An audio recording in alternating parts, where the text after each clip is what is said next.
जय हिंद दोस्तों। डिस्क्लेमर पढ़ लीजिएगा, मैं सेबी पंजीकृत सलाहकार नहीं हूं दोस्तों। ओला इलेक्ट्रिक के बारे में बात करेंगे और साथ में एथर के बारे में भी थोड़ा सा बात कर लेंगे, क्योंकि सबसे ज़्यादा कंपटीशन जो फिलहाल में भी दे रही है कंपनी यही दे रही है। बाकी दो तो लीडर हो चुके हैं, उनसे तो कोई कंपटीशन ही नहीं है, वो रेस में बहुत आगे हैं, ठीक है ना। अब देखिए, ओला इलेक्ट्रिक में आज 7% की गिरावट देखने के लिए मिल रही है। मार्केट जस्ट अभी भी क्लोज हो रहा है, 3:30 यहाँ पे हो रहा है। आप लोग यहाँ पे टाइम देख सकते हो, ठीक है ना। अब इसमें गिरावट क्यों हो रही है, तो देखिए, कल ही मैं आप लोगों को बताया था, परसों ही बताया था, जब रिजल्ट आया था उसके पहले भी बताया था। और कि शेयर ज़बरदस्त इसकी सेल्स डाउन हो रही है, और उसी सेल्स डाउन होने की वजह से शेयर के प्राइस में गिरावट आ रही है। और अब तो कई सारी ब्रोकरेज रिपोर्ट भी निगेटिव आ रही हैं, जो कि आप लोग यहाँ पे देख सकते हो, समझ सकते हो, ठीक है ना। तो कई सारी अभी दिक्कतें जो है ओला इलेक्ट्रिक के साथ हैं, आप लोग समझ सकते हो। और इसी की वजह से शेयर में जो है बहुत ज़्यादा दबाव है भाई, बहुत ज़्यादा दबाव है, थोड़ा बहुत नहीं, बहुत ज़्यादा। अभी आईसीआईसी सिक्योरिटी का भी यहाँ पे एक जो है रिपोर्ट आई है, ब्रोकरेज रिपोर्ट आई है, उसमें उन्होंने कहा है कि अभी और 20 रुपये तक जा सकता है। अगर आप लोग ध्यान दोगे तो मैं भी आप लोगों को पहले से ही इसमें 20 रुपये का एक यहाँ पे लाइन ड्रॉ करके सपोर्ट बता चुका हूँ, ठीक है ना। अब चलिए शुरू से शुरू थोड़ा बात कर लेते हैं। 8.5 करोड़ इक्विटी शेयर इसमें टोटल ट्रेड हुआ है। 8.5 करोड़ इक्विटी शेयर, 250 करोड़ रुपए के शेयर टोटल बाय सेल हुए हैं, और 38% का यहाँ पे डिलीवरी परसेंटेज निकल के सामने आ रहा है। वहीं पे एथर की बात करेंगे तो एथर पॉजिटिव ट्रेड कर रहा है, और इसमें भी वही कह लीजिए 10 लाख इक्विटी शेयर 71 करोड़ रुपए के ट्रेड हुए हैं, और 32% का डिलीवरी परसेंटेज आ रहा है, ठीक है ना। देखिए, ओला का रिजल्ट बहुत वीक आया, और इसी रिजल्ट वीक आने की वजह से इसमें आ रही है गिरावट लगातार, ठीक है ना। अब वहीं पे बात करेंगे यहाँ पे, तो अभी ये जो एक ब्रोकरेज रिपोर्ट आई है, इसमें बताया गया है कि सेल रेटिंग दिया है। एमके ग्लोबल ने ओला इलेक्ट्रिक को बाय रेटिंग दी थी, लेकिन अब जो है यहाँ पे सेल रेटिंग उन्होंने दिया। आईसीआईसी सिक्योरिटी ने भी रेटिंग घटा दिया है, गिरावट वाली रेटिंग दे दी है। मतलब कई सारे, देखिए, 50 रुपये से घटा के सीधा 20 रुपया कर दिया है, तो मतलब अब इनको एकदम उम्मीद खत्म हो गई है, ऐसा ये कह रहे हैं। और ये मैं आप लोगों को पहले भी बताया था कि लगभग उम्मीद अब जो है ख़त्म हो रही है। हाँ, इंतज़ार करना होगा, तो फिर लम्बा इंतज़ार करना पड़ेगा, अगर इस पे आप विश्वास करोगे तो।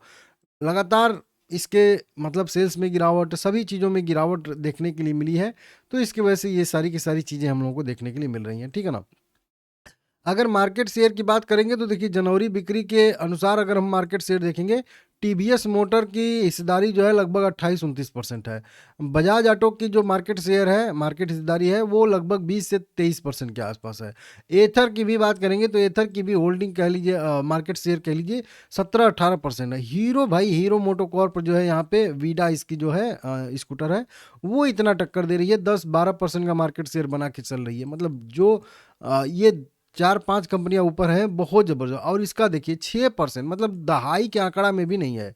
7,000 7,500 यूनिट बेच रहा है, जबकि कंपनी 25,000 28,000 20,000 22,000 यूनिट बेचा करती थी 2024 में, समझ रहे हो। तो इस तरीके से इसके मार्केट शेयर में गिरावट देखने के लिए मिल रही है। वहीं पे अगर क्यू ऑन क्यू बेसिस पे देखेंगे, तो देखिए किसका कितना मार्केट शेयर बढ़ा है, इससे अंदाजा आपको लग जाएगा। टीवीएस मोटर की मार्केट शेयर जो देखेंगे 22% थी, जो बढ़ के जो है Q3 में 28% हो चुकी है। दिसंबर तक का डाटा है, ध्यान दीजिएगा, 6.5% बढ़ गई है भाई। वहीं बजाज ऑटो की हिस्सेदारी 18% थी Q2 में, मतलब सितंबर में, और अब बढ़ के जो है 21% हो चुकी है। 3.25% की बढ़त है, समझ सकते हो। एथर की बात करेंगे तो 15% स्टेक इनका था, मतलब मार्केट शेयर था, अब जो है लगभग 18% के आसपास हो चुका है। 2.8% की ग्रोथ देखने के लिए मिल रही है। सबसे ज़्यादा ग्रोथ देखने के लिए मिल गई है यहाँ पे वीडा हीरो मोटोकॉर्प में। 7% की हिस्सेदारी, जो सबसे कम थी, 5वें नंबर पे थी, और वो मैं बार बार आप लोगों को बताया करता था।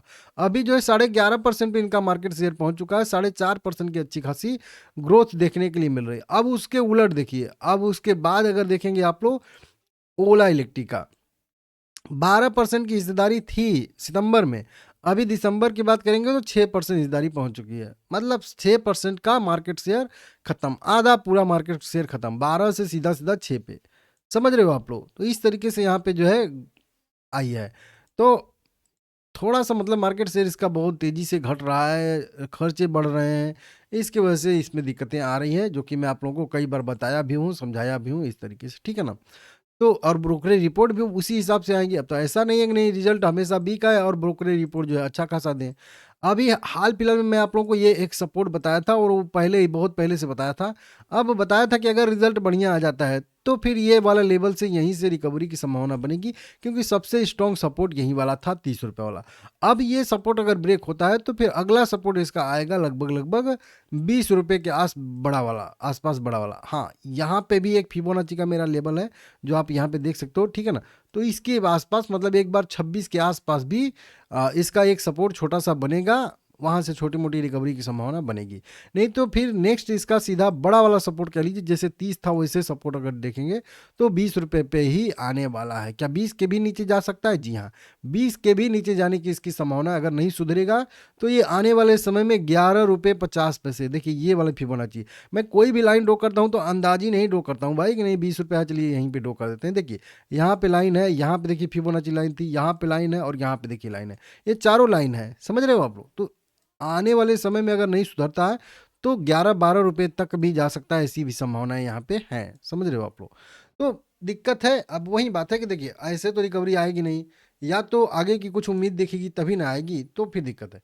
एथर की बात करेंगे तो एथर मुझे पसंद आता है, बढ़िया है। अगर आप ओला में बहुत ज़्यादा आपका है, ठीक है ना, तो मैं बोलूँगा वहाँ से कुछ शिफ्ट करके यहाँ पे एथर बेहतर रहेगा, ठीक है ना। तीनों मूविंग एवरेज के ऊपर है, इसमें भी कोई दिक्कत नहीं है। लेकिन अगर ये फिर से इसी तीनों मूविंग एवरेज को नीचे की साइड में ब्रेक करेगा तो इसमें भी गिरावट की संभावना बनेगी। इसका सपोर्ट आएगा 640 पे। पहला सपोर्ट अभी हाल फिलहाल का है 680 पे। अगर 680 के ऊपर ऊपर है तो इसमें पॉजिटिव व्यू रख सकते हैं, और जब भी ये 730 का लेवल फिर से ब्रेक करेगा आने वाले समय में 850 तक का मोमेंटम दिखा सकता है। लेकिन वहीं पे अगर गिरावट आती है इसमें तो पहला तो सपोर्ट 640 पे ले लेगा, फिर 640 ब्रेक होता है तो फिर शायद ये भी ओला इलेक्ट्रिक ही बन जाए, ऐसी संभावना रहेगी। क्योंकि अभी इसका पीक चल रहा है, उस समय जब आईपीओ आया था, जब ये वाले पॉइंट को आप लोग ओला को देखते हो ना, तो उस समय इसके जो है मार्केट शेयर लगभग 35-40% के आसपास हुआ करती थी। आईपीओ के पहले तो 50% के आसपास का भी मार्केट शेयर था। फिर अपने पीक पे देखिए लिस्ट हुई तो कितनी मोमेंटम्स भागी, ऐसा भागा मतलब लग रहा था कि आईपीओ के बाद कि भाई आज के बाद ये शेयर किसी को नहीं मिलने वाला है, ऐसे भागा था, लिस्ट हुआ था। उसके बाद ये देखिए एक हफ्ते में क्या हुआ था, फिर उसके बाद क्या हुआ है आप लोगों को पता ही है, ठीक है ना। तो वही चीज़ अभी एथर में चल रही है, अभी देखते हैं क्या होता है क्या नहीं होता है। बाकी थोड़ा सा दिक्कत है, ठीक है ना, ओला में।